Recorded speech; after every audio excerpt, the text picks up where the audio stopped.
How's it going, Critter Family? I hope you all are doing well. This is going to be a short one, or as short as I can make it. This is an old video by Tara, or an older video. Bella, the Talking Horse, and the Bit Game. So this, overall, it seems like a pretty harmless video. I think it's actually quite cute. She, plays a voiceover of her speaking for Bella. And her husband, I assume, is speaking for Apollo. And there's a cute little dialogue going on. So if so if you want to see the original video, then feel free. I just have it muted. I'm just going to be going over the behavior I see from the horse's point of view. And in general, she doesn't just, I do give her credit that she is taking time to condition Bella to a bit. I don't support bits anyway. But at least she's not just shoving it in her mouth. She may do that differently today, but this channel is not just it's not a Tara hate channel. It's just being, honest and transparent and giving my opinion on things. So if you're interested in seeing the original, then go check it out here. If you do like to support Tara, by all means, go ahead and support her. Go subscribe to her channel and whatnot. But we're just gonna play it and I'm gonna show you what I see. So she puts it over her little head. And she holds it there. And even in this position, this bit looks very high up in the horse's mouth. If you hear noises, it's the little kitten I have. I had to unplug my keyboard so he wouldn't keep pushing buttons on it. So like where this is, it's going to be that on the other side. So to me, that just looks like that bit is very far up in the horse's mouth.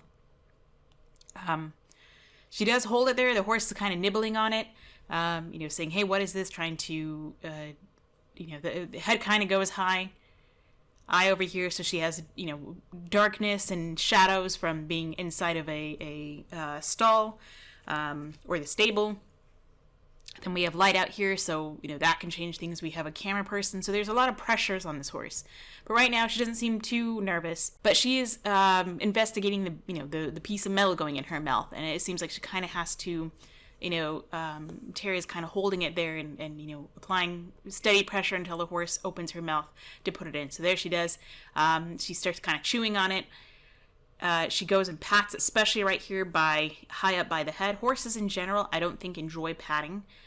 Even a lot of dogs I know don't enjoy patting, but especially not a prey animal. And especially not, I wouldn't imagine, I just wouldn't recommend patting this, on the neck or up by the head, because this, although she's trying to use it as positive reinforcement, or as a reward, the horse may very likely find this to be more aversive. So we already have an aversive in our mouth, and then we have another aversive. Or it may not be associated as an aversive yet, the bit. It's just something different. So the horse may not see that as an aversion, but they could pair it with this. So she's chewing on it. It seems like she's already trying to get it out of her mouth. She does pair it with a bit of oats, I'm assuming, some horsey treats. We do take a look at her bit. This looks like, just straight metal. We've got the little special piece in the middle, which I don't know what it's for. I don't know if people say that it's there to allow the bit to move more or keep in place or whatever they want to say, or if it's like a little plaything, but that's just that much more to get, to pinch the tongue with, or to press on the tongue, or dig into the roof of the horse's mouth. I just don't recommend bits, but she's, again, patting. So the horse is looking at her hand for some more goodies, some more treats, But her head is low right here, which I like to see. Her head is low and level. It's not high, and her eyes aren't bugging out all the time. We'll see if that changes. See, her head's going up a little bit more. She does take it pretty softly, which I can appreciate that Tara is taking her time. She's not sticking her finger in there. She's not, doing a twitch move on her. She's not yelling at her. I cannot stand it when people, sneak in there with their thumb or something and they dig into the roof of the horse's mouth to get them to open up to take the bit, and they try to act like, oh, my horse, it's the wrong kind of bit. My horse is being stubborn, blah, blah, blah. They realize that they have difficulty getting the bit, the metal piece of metal, in their horse's mouth. But they don't want to. They want to blame it on the horse. I don't know if Tara has issues with putting the bit in Bella's mouth now, but with her handling in general, I think she's making Bella very hard-mouthed. So, which is unfortunate, but, some more patting. So there was a little break there. So Bella's she seems impatient. I will say she's patient enough that she's not just trying to bombard and run past Tara. Maybe it's because we have her husband here with his camera on her, and that's pressure enough to keep her in here. But this is all pressure. It can cause her to be more frustrated. We don't know how long they've been doing this. There's been a couple of cuts in this.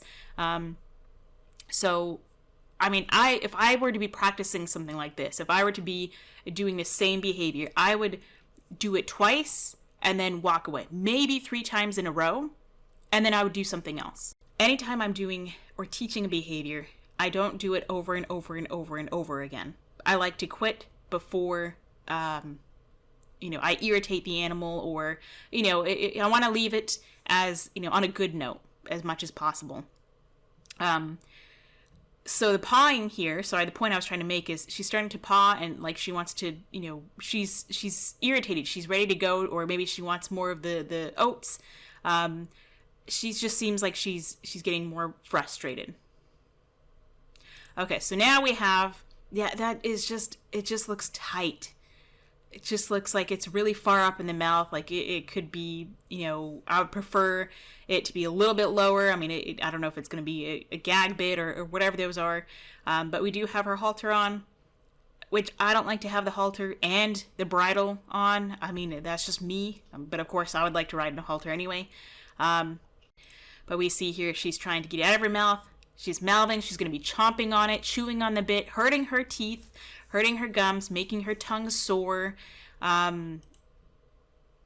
It's just, poor thing. It's basically like a gag in her mouth. It is so far up in the mouth. This poor thing. And so now she's learning something negative. I think I don't know if this is all in the same time, or they came back, or in order to, I don't know why she has the halter on and this on. Maybe just because that's how she rides and she wants her to get used to that. I do appreciate, I just did a video on where people place their bridle, and a lot of them, this is a halter, but this is, I think, more of an anatomically correct placement of the halter versus it being way down on the nose, which is where the riding bridle would go, and the bit beyond that. But so at least this is high up on her nose, on the bridge of her nose. There's not a lot of cartilage there, but this bit is just really far back. I can't see wrinkles, but I imagine there's at least a couple. Old timers used to say you want to see 3 wrinkles, at least 3 wrinkles on the corner of the horse's mouth. I almost said dog's mouth. The horse's mouth, and that's how you know you have the bit in the right place, or they're going to listen to you, which just means it's very high up. It's probably hitting the teeth. That can be very annoying, and it's just I mean, I imagine that she's speaking for Bella, saying that she's talking, which is, I mean, if you wanted to call the first part of it a game where you can say, okay, I put it in and then I take it out. I put it in, take it out. Yeah, that can be a game that even the horse might find somewhat amusing, because you're pairing it with something they actually find positive, which is with oats or a little cookie or something, or a piece of carrot. I mean, of course, I have no problem with that. I'm a treat trainer. But and even with horses, you don't necessarily have to use food, but with something like this, I would definitely use food. Just a little treat here and there. But this is not a talking horse. This is a horse that is frustrated, is at least uncomfortable. I mean, this is a very tight bit. I mean, it just looks like there's no wiggle room, and you're starting her out this way with already a bit that is really far in the mouth. So there's no, it's just immediately, there's nowhere to go but up, I guess, from here, where if she doesn't listen in this kind of bit, you're going to get a harder bit, or you're going to get a bigger bit, or you're going to get a tie down, or martingales, or whatever they are, because you're starting her off with already, I would say, you're starting her off to have a loud mouth, or go numb to it very quickly. Ugh, poor thing. I mean, I don't know how people think that this is comfortable or normal. This is just, it's unfortunate that she sees this as oh, she's just a talking horse. That's the filter that she has. Oh, God, that poor horse, like, chewing on it. She's trying to get it out. It's very uncomfortable. Yeah, see, I mean, like, look at all those little wrinkles. I mean, I can't see how anybody would be able to ignore this or think that this is normal or accept this as normal. I mean, it's sad. And I cringe just knowing that this poor horse has nowhere to go but down from here. I mean, the bit only has more to go up from here, as in more pressure. But the horse is only going to go downhill from here. I mean, it's just very tight. Very far up in the mouth. The poor thing. And so, if you're going to be using this and conditioning the horse, one, I think it should be lower in the mouth. Using a rubber bit, start as low as you need to. But, the bit doesn't reflect how the horse works. It reflects how the rider works. So, if you're going to be doing this, then I would say have this lower in the mouth. Have a rubber bit. And if you're going to put it on, don't just strap it on and leave it on. I mean, even if this was the first time, when you're ready to strap it on, like a muzzle. I just did a video on how I muzzle train dogs. This is not a muzzle, but the same thing. I would work on the same concept where once we begin to strap it on, I leave it on for maybe 2 or 3 seconds or 5 seconds, and then I would take it off, reward. And then we can try it maybe one more time, and maybe give a couple of oats while it's in the mouth, and then take it off, and then move on. And then, I don't know, an hour later, I can come back and do it again, and slowly increase the amount of time it's in the mouth, and adjust it if you need to. But I mean, again, I would never do this even with a rubber bit. I wouldn't have it this tight, like ever. I wouldn't find a need for it. If you have something in the mouth, period, it can hurt them, even if it's a rubber bit. It can still somehow rub. It's uncomfortable. They learn bad habits through it, and you just don't need it. But God, this poor thing. She's chewing on it. She can end up, cracking or messing up her teeth or filing them down. I mean, she's going to rub her tongue raw. God, I don't know how long she's had it in there for, but this is not normal. And what bothers me to no end is when people say it's normal for young horses to chew at the bit. No, it's not. Look at that wrinkle. If you can't tell, this is a tight bit. There's no wiggle room here. I mean, you could probably barely put your finger in there without correcting the horse even more. I don't know how people have. It's the blind leading the blind. People have convinced themselves that this is normal. Oh, my horse just does that. My horse just chews at it. So now she's going to take it off while she's chewing on it. Look at those wrinkles. I know she's pulling it up to undo it, but God, look at those wrinkles. That means that it's already too tight if you have to make it tighter and get wrinkles just to undo it. I mean, it's just sad. People see what they want to see, or we say, oh no, this is normal. It's like, no, it doesn't have to be normal. It's just like a starving artist doesn't have to be the normal. You shouldn't have to starve or suffer just because your parents or your grandparents or your great-grandparents did. It doesn't have to be that way. And it shouldn't. I mean, given life circumstances, things happen, but it doesn't mean that has to be the norm. And she's taking it off when she's chewing, so I almost called her Feather, but Bella might learn that, when I do chew it, then she takes it off. If I chew it enough, she'll take it off. I mean, I wouldn't have it on like that anyway, but if I were going to be doing this, say this was a rubber bit and this was in the right place and whatnot, whatever. The horse wasn't necessarily in pain. They're just chewing on it because they're wondering what it is. In the perfect world, then I would wait for them to be calm, and then I would take it off. But, I mean, that's more of like a behavior I would work on with a dog, with, like, if they're chewing on my hands, I'm not going to necessarily try to, I'd be careful about pairing that with a reward. Or if they're chewing on their leash, I would probably get their attention, lure them away from chewing on the leash or my hands, and then give them a reward. Or give them, in a lot of cases, a chew for them, like a bully stick or something for them to chew on that's appropriate for them. But, poor thing. So then we have to be careful that when she pulls this up over the horse's ears, one, it can be irritating to the ears because this is tight, and two, she's pulling further back on the bit and hitting the roof of the mouth. Ouch. And not to mention, it's metal, and it's going to taste like metal, and it's going to taste, gross. So now she has some little, they look like some little apple cinnamon treats. I've gotten some for Feather before. But either way, she's got some little horsey treats. So, of course, she's doing her little dance, because she's,